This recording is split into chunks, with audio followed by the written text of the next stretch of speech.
kasiyahan, palihim na hinahanapan ng mga masasakit para lamang masagip ang sarili niya sa kahinaan. Kabisado yung galawan, di na para pangilagan yung binabato. Kung ano mang nalalaman yun sa akin na lamang, kasi ikaw pa rin naman inaalala ko. Kaya wag ako, kasi kung ipipilit baka hindi mo maisip na ikaw ang tinatamaan.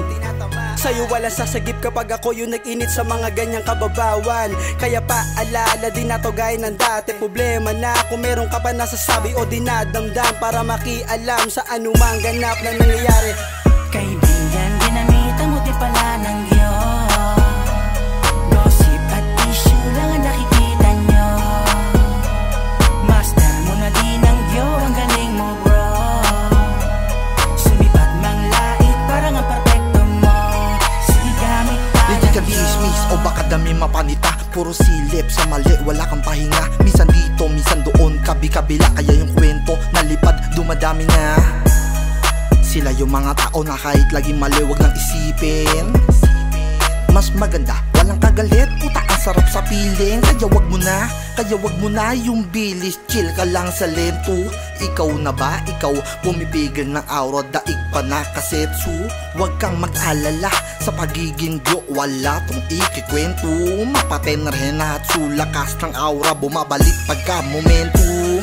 Kaibigan, ginamitan mo di pala ng Diyos. Gossip at issue lang ang nakikita nyo.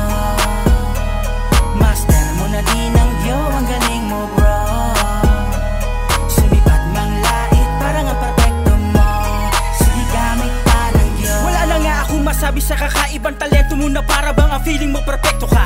Hinay-hinay lang sa mga bagay-bagay na pinagmamalaki mo bro, nagmumukha ka lang tanga. Ngayon alam ko na kung bakit ba iniiwanan ka, kasi ikaw pala pasimuno lahat nito.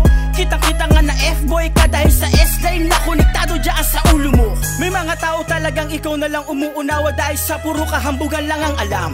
May ibubuga ka, subukang bibigay panlalait, pangyuyurak sa kapwa, yun lamang ang laman.